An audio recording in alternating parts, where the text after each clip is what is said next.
Now, before we get into your ratings and our quick breakdown on this episode, I did want to bring something to both of you guys that I heard, and I was like, man, I got to hear you all's opinion on it. But I listened to Busted Open Radio. Shout out to those guys.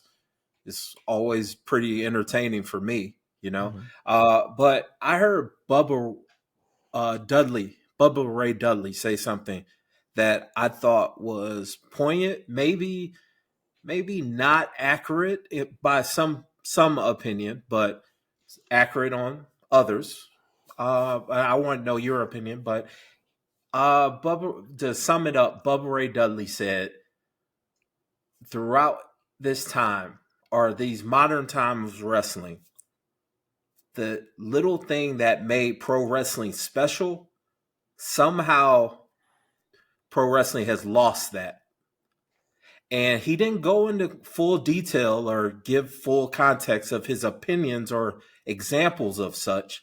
But I just thought that simple little statement was it was enough for a full podcast, you know what I'm saying? And the sense of, do you agree with that? Do you disagree?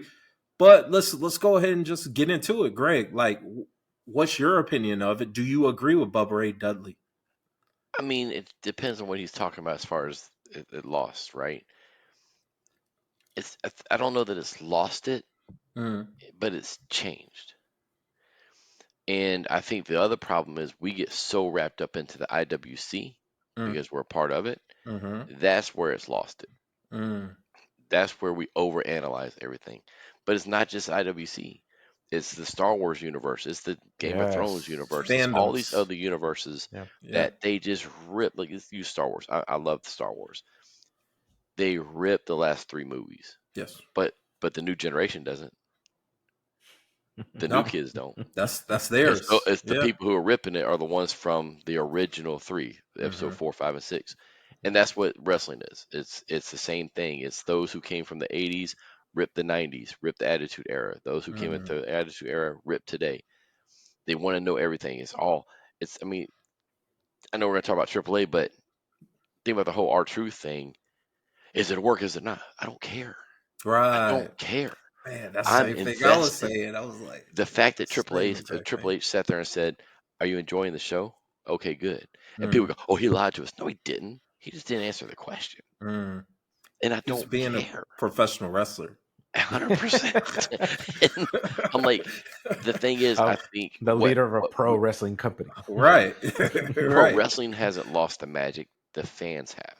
And when I sit back and I look at where does that blame lie, dude, this is a bigger podcast.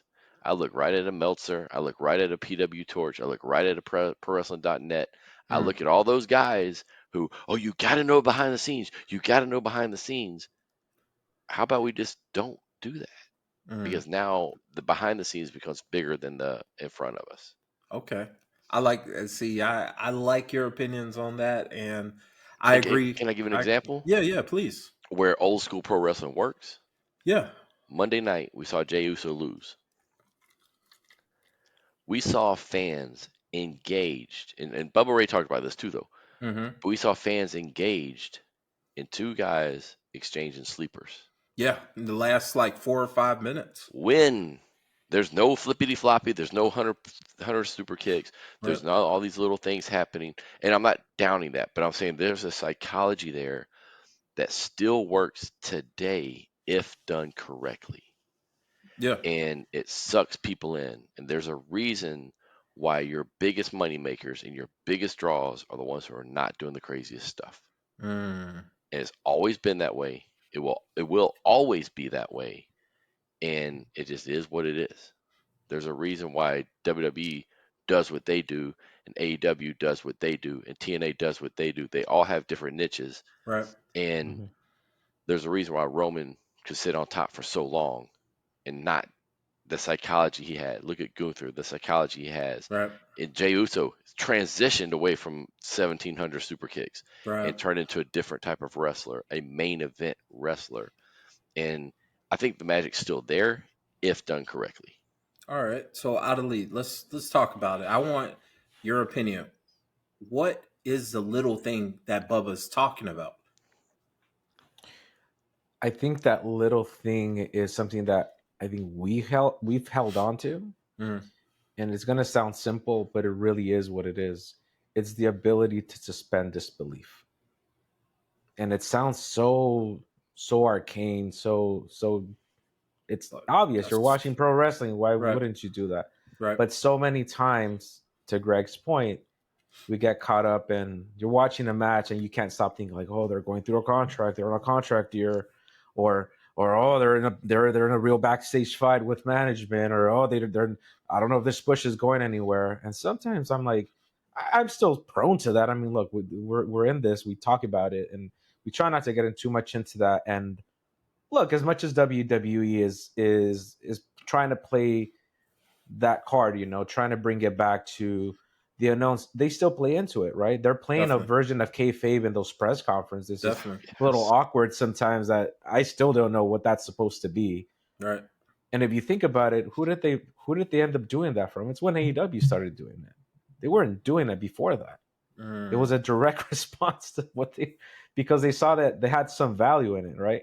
So I think that's the biggest piece. And I think having been at this show where it was a lot of kids, a lot of young kids that knew the characters, maybe they didn't know all the luchadors, but knew Rey Mysterio, knew Dom, that's who's coming up. And for them, this generation, right? This is their Rock. This is their Austin. This is their Shawn Michaels. This is their Bret Hart. This is their Hulk Hogan, Andre, whatever you want to call it. It may not be to us, right? But because of a simple thing is that they're not so tuned out of what's on the screen. For them, what's on the screen is gospel, right? Seeing Jay lose, now he's on the hero's course again, right? Now he's going to try to get back onto the mountain, and I dare say that's much more fitting for his character than trying to be on top, because it was, something just wasn't clicking, and maybe the next time he's champ, it will click. But that's kind of my short answer to that.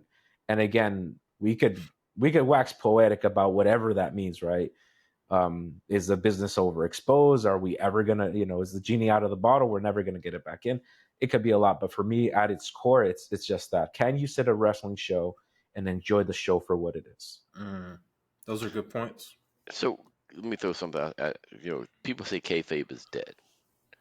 It's changed, and WWE's one changing it.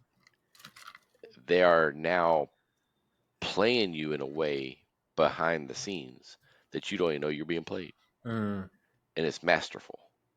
Now, the whole R-Truth thing, I don't care, but I don't think that was all, it is what it is a response, whatever. But there's so many other little things they've done behind the scenes that they've leaked out certain stuff, not leaked out certain things, and they sit back and they play the dirt sheets, and that's the new kayfabe. That's 100% the new kayfabe. They have Meltzer in a blender for like the past 5 years. It's been rough. it's been either rough or hilarious. So take your pick. But been exposed. Right. If you haven't already, like, comment, subscribe, and of course look us up on socials at Suplex Dinner Club. And be sure to check out our other projects. We talk college football on Dogs versus All Y'all. That's a weekly college football podcast where we don't just talk about the Georgia Bulldogs. We talk about all things college football. The Life and Times Pod, which is short for the Life and Times of a Restaurant Lifer podcast, where I have some chill conversations with some cool and interesting people that I've met in my years in the hospitality industry. And of course, check out Talk 'em in the Building. That's a pro wrestling podcast where we solely focus on the promo. We talk about the talkers, we hype the hype man, and we pontificate on the promo. It's a fun project, and if you're a pro wrestling fan, I'm sure you're going to enjoy it. If you're into TV and movie reviews, check out Four Corners Cinema with Ari and Adrian, a podcast where two lifelong pro wrestling fans review film and other forms of media that just so happen to have some of our favorite pro wrestlers. The Suplex Dinner Club family is growing, and I would love for you to be a part of it.